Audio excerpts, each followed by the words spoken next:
Jim, after that morning conversation that we did about truth, we got a few emails, people asking more about it or making comments about truth.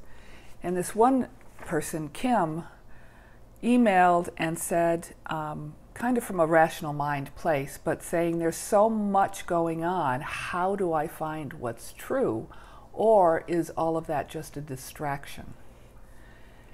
And how I kind of see it is, yes, it is. Sure. It is a distraction. Yeah. So you have social media, which actually is given license to everybody to speak their truth, or speak their opinion, or speak their judgments, and present it as authoritative and the truth. Many people are not very articulate at it, so it's pretty clear it's a judgment or a throwing energy. But there are a lot of people that are very articulate, and so they express their point of view. So, we said in the last conversation, you get things where you get, for example, the president making a statement, and Fox News runs the statement and says, here's the truth of what that was all about. CNN runs the exact same words, and the truth is completely 180 degrees out. And both are true. Both positions are true. Yeah, I think what a lot of people are doing, and maybe this person too, is looking outside of themselves, listening to all that noise, and feeling like they have to know what the truth is, or they feel compelled to know what's going on, when the reality is it doesn't really matter. It's a distraction. It's a distraction. Yeah.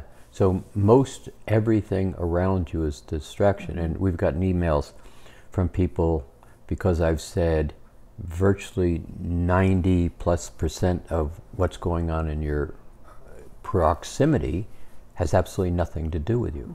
And so there are a number of people who want to argue with that. But for example, a good argument was a woman recently, a student, sent in an email saying, I live in Las Vegas.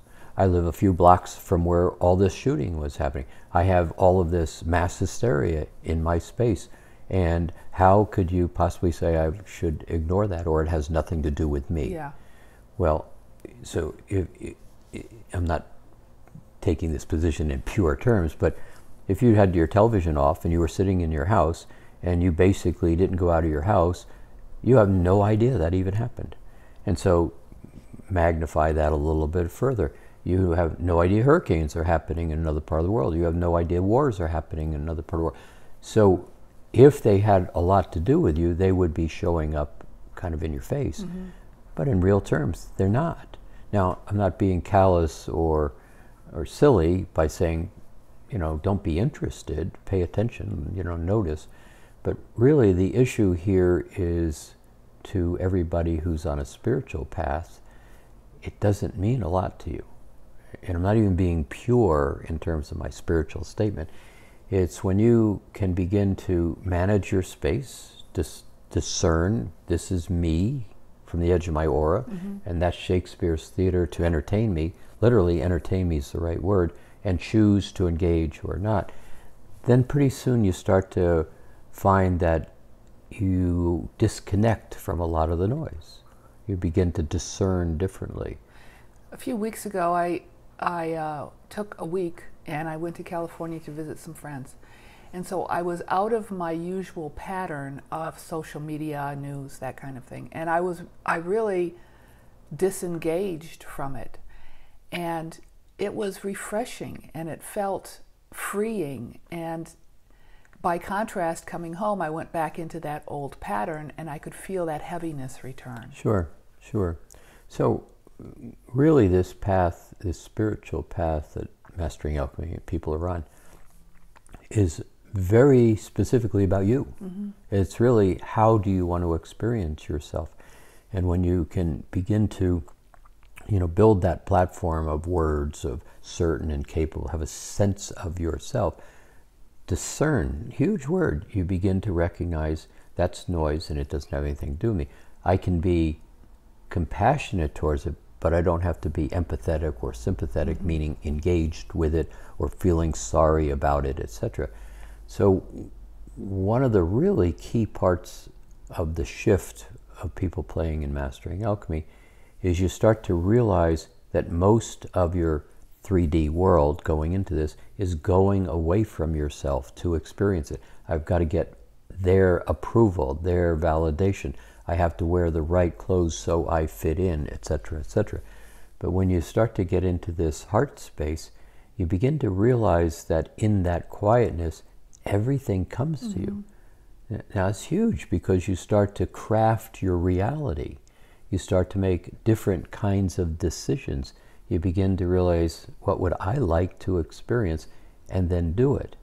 Now we'll play with this next week, but at that point, people get really stuck and they say, I don't know how to create. I don't know how to make a decision. I don't know how to ask for what I want. I mean, think about it. Do you know what you want?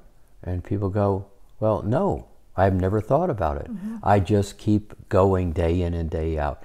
So this segmenting yourself is beginning to allow that to be there, but starting to get to this place where you can allow everything to come to you. It's really magical in a wonderful way. Things just happen. You go, gee, I just thought about this yesterday, and here it is. But in order to do that, the first step is really to identify and eliminate the distractions. Sure. Well, first the step is to identify yourself. Begin to create that energetic field where here I am, and there's the theater over there, that discernment between. That's the first big step of this. You know, we play with it and call it a rose, point of delineation on the edge of the aura, in the very fundamental piece of work we do. Then get grounded, then find the center of your head, then start to like yourself. Really huge simplicity, but very few people in the world recognize those are even choices. Right. See, that's why I said we'll do this again next week. But you get to that place and then people say, what do I do next? I don't know how to make a decision. I don't know how to discern, move through my process. So next week, next couple weeks, let's just do 3 different strategies for making decisions where it's okay to make a mistake. Right. I mean, people usually stop right there. It's like, oh, I failed. Oh, no, you didn't fail. Yeah, let's do that. That's so good. We'll do that. But this piece right here of distractions, the key to this whole world, because there are going to be more and more and more distractions. And these distractions are accumulating more voices, because I can go on social media and have my anonymous point of view. I can be a racist. I can be a sexist. I can be, I can say anything I want. I can barge into other people's sites and just disrupt them. There's really a level of responsibility that has been lost, or a sense of engagement and disrespect that has risen to the surface. So in that distraction, there's just a lot of noise. And really, to navigate that distraction, it's all about you. And the tools are there, the strategies there, the understanding and distinguishing between X and Y is very much there. But the key is you've got to get into present time and observe from that present time moment. So let's talk about this over the next couple of weeks, because these are big subject matters. So hope that was somewhat helpful leading into a new direction.